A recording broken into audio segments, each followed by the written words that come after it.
Okay guys, so I'm going to do a video today on macros 101. In terms of losing weight or putting on weight, macros is the most important thing. Your diet is the most important thing. A lot of people don't know what to hit in terms of numbers, how many calories they should be having, how much carbs, how much protein, how much fat they should have, what their maintenance calories are. If you don't know any of that, I'm going to completely go over it in this video. So guys, the first step is finding your maintenance calories. Your maintenance calories just are how much you need to eat in order to maintain your body weight. So as humans, we move about, we have jobs, we work out, you might walk the dog. Even when you're sleeping, you're burning off calories throughout the day. And finding your maintenance calories just means the amount of calories that you use throughout your day in order to maintain your body fat. The whole way through this, I'm going to use a 200-pound individual as an example. So to find your maintenance calories, guys, it's simply 200 times 14 to 16. And the reason there's a range there is because some people are more active than others. So if you have a desk job, you work out a little bit, maybe you don't have a dog that you walk, you'd be closer to 14. But if you're very active, maybe you're a builder, you're very active throughout the day, you walk the dog, you work out a lot, be closer to 16. So to find out your maintenance calories, simply 200 times 14 to 16. So 200 for a 200-pound individual, if they were sort of not moving about a lot, it would be 2,800 calories to maintenance. If the 200-pound individual is very active, it would be 200 times 16, which is 3,200. So for this example, I'm going to put the individual right in the middle, leaving their maintenance calories at 3,000 calories. So that's how many calories this individual needs just to maintain their body weight. Step number 2, guys, is finding how many calories you need either to put on weight or to lose weight. So either cut or bulk. If you're cutting, you're losing weight. If you're bulking, you're putting on weight. I always recommend, if you want to bulk, you eat 500 calories over your maintenance. If you want to cut, you eat 500 calories below your maintenance. But once again, guys, I'm going to give you a bit of a range. So because I'm cutting, I'm going to talk about cutting throughout this explanation. If you want to moderately lose weight, drop your calories maybe by 300.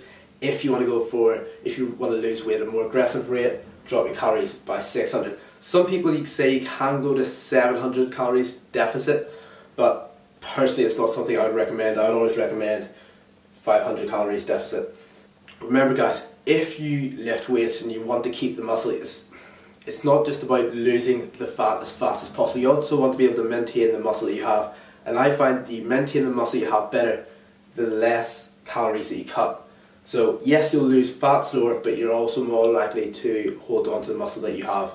So for a 200-pound individual, we found his maintenance calories were 3,000, and I want him to be in a cut, so I'm going to take away 500 calories from his maintenance, meaning that during his cut, he wants to aim for 2,500 calories. That's how many calories he's allowed to eat in the day in order to lose weight,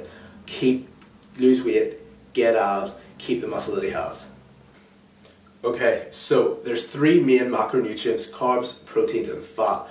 The first macronutrient you want to work out, guys, is your protein intake. So to find out your protein intake, it is 0.8 grams to 1.2 grams per pound of body weight. So if you're a higher body weight, maybe 30% body fat, I always recommend 0.8. If you're quite lean, maybe in around 12% point mark, you want to times it by 1.2 grams. So for a 200-pound individual, I'm going to put him right in the middle and times his body weight in pounds by just 1. So he's going to have 1 gram per pound of body weight, leaving him at 200 grams of protein. The grams of protein that you intake is going to be the highest because you want your body to use the protein as a fuel, not your muscles. The second macronutrient you're going to want to work out is your fat intake. So to find your fat, it is weight in pounds times 0.3 to 0.4. So for this one, it's all about preference of food.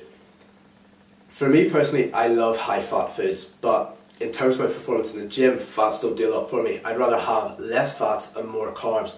Some people are different. Some people love their fatty sources, so they love their peanut butter, they love their nuts. Others love their carb sources, they love their pastas, their potatoes, their rice.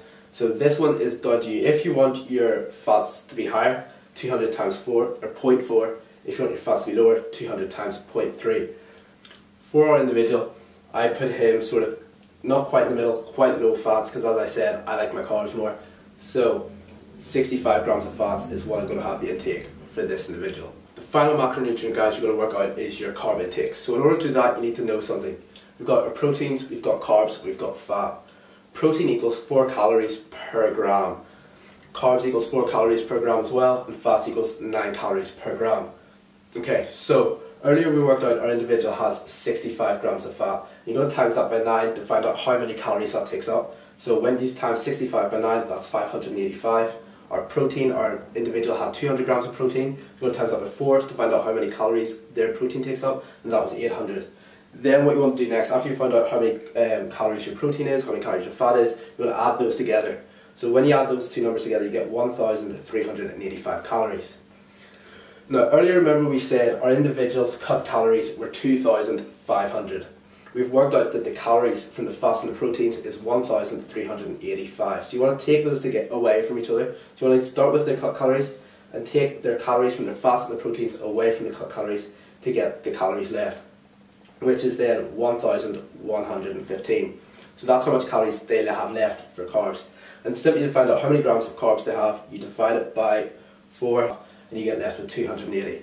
So finally, the final macros then are protein 200 grams, carbs 280 grams, and fats 65 grams, which equals to 2,500 calories. And setting up macros, guys, is that easy. So there's other ways to find your macros, but this is, for me, it's just a formula that I like. And in order to find out if this is working for you, you have to weigh yourself sort of every day with 0 water, 0 food in you, first thing in the morning. If you're weighing yourself and you're doing a couple of cardio sessions a week and you're finding that you're not losing weight, the first thing you're going to drop is your carbs. So I usually say drop them by about 15 grams. Every drop, I always drop about 15 grams. So if you drop your carbs, instead of 280, maybe try 265, and then weigh yourself every day for a week, and you should aim to lose about 1.5 pounds per week. Remember, a lot of this was very rough, so you will have to play about your macros a bit, but eventually you should find exactly what's works for you, and the leaner you get, the more you'll have to keep adjusting your macros and keep decreasing in order to continuously lose weight.